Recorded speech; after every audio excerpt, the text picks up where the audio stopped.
Welcome back to Into Zorkness.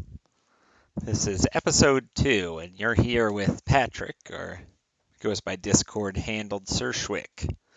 With me today is no one. This is another solo episode. So it feels like we're already not on our concept of a Discord-based call-in show. Unfortunately, technical difficulties mean I'm not able to record while talking to everyone. So this new format's going to be a bit of a hybrid format. Basically, I have been playing this with eBek Designer and FesterCon and DoYouRPG.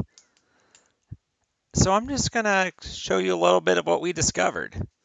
I'm also assuming you watched the previous episode, episode 1, Hello World.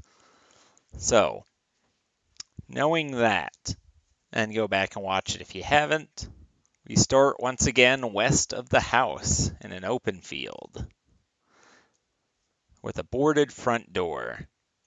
So last time we, opened up the mailbox and took the leaflet.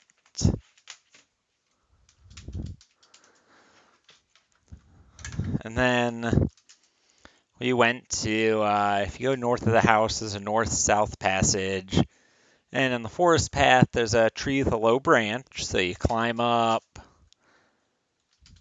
You take the egg in the bird's nest. You go back down. I'm not going to bother going to the grading this time.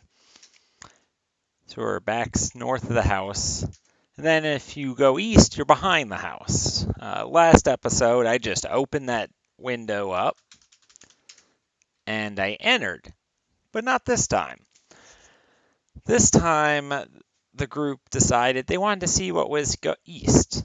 They wanted to see what was out about in the world before they descended into the depths. So, east is a clearing. You are in a small clearing in a well-marked forest path that extends to the east and west. So, you go east again. Seems pretty simple, just a straight line, right? Canyon view. You're at the top of the Great Canyon on its west wall. From here, there is a marvelous view of the canyon and parts of the frigid river upstream. Across the canyon, the walls of the white cliffs join the mighty ramparts of the Flathead Mountains to the east. Following the canyon upstream to the north, Aragain Falls may be seen, complete with rainbow. The mighty frigid river flows out from a great dark cavern. To the west and south can be seen an immense forest stretching for miles around. A path leads northwest. It is possible to climb down into the canyon from here. So, of course, we're just going to continue going further. We came from the west. Rocky ledge. When you go down, you are on a ledge about halfway up the wall of the river canyon. You can see from here that the main flow from Aragain Falls twists along a passage which is impossible for you to enter. Below you is the canyon bottom. Above you is more cliff, which appears climbable. It's probably where we came from, so we're going to continue down. Canyon bottom. You are beneath the walls of the river canyon, which may be climbable here. The lesser part of the runoff of Aragain Falls flows by below. To the north is a narrow path. You have to admit, this is already kind of picturesque. You get to see the Flathead Mountains. And, of course, everybody's guessing the river is going to be important in some way. You have to get down it somehow, right? End of the rainbow. You're on a small rocky beach on the continuation of the frigid river past the falls. The beach is narrowed due to the presence of the white cliffs. The river canyon opens here and sunlight shines in from above. A rainbow crosses over to the falls to the east and a narrow path continues to the southwest. So, of course, we tried to go east, cross the rainbow. Oh. Can you walk on water vapor? Yeah. North, you can't go that way.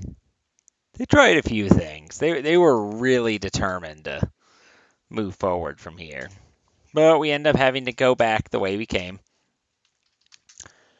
And then We're at the canyon view, and something interesting happens here. Ebec Designer and Fester Khan, they say, oh, the house was west of here, because they just kind of went east each time. But if you just go west, all of a sudden you're not on a path, because we were earlier. But no, not this time. This brings up the first thing we are so used to in gaming. The idea, you go east, and then to go into a room, you can go west out of that room to get back where you were. It's kind of a necessity with 3D games. It's just a reality of moving through that space, that if you reverse the direction you're going, you can go back to where you just came from. But this isn't a true Cartesian space. This is a mathematical graph. Things connect to each other, but there's no guarantee that the connection from A to B is the same as the inverse of the connection from B to A. So right now, we're not on any path. And, they just kept on thinking, I'll go west. I don't know, it's west, it's west.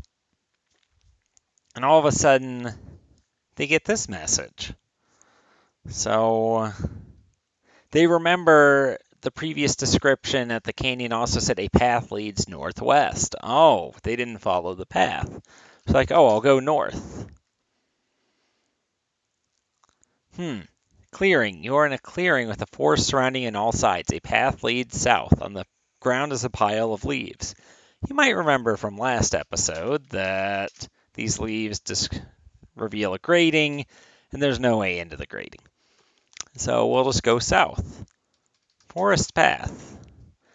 This is a path winding through a dimly lit forest. The path heads north-south here. One particularly large tree with some low branches stands at the edge of the path. Okay, this is where we got the eggs earlier. So somehow we ended north of the house. So it's very interesting that the game assumes that you need to navigate. You need to follow paths. It's wilderness. If you don't follow a path, you'll just get really turned around. And it's also fascinating because this is one of the first times you see that Zork, in many ways, is primitive when it comes to games.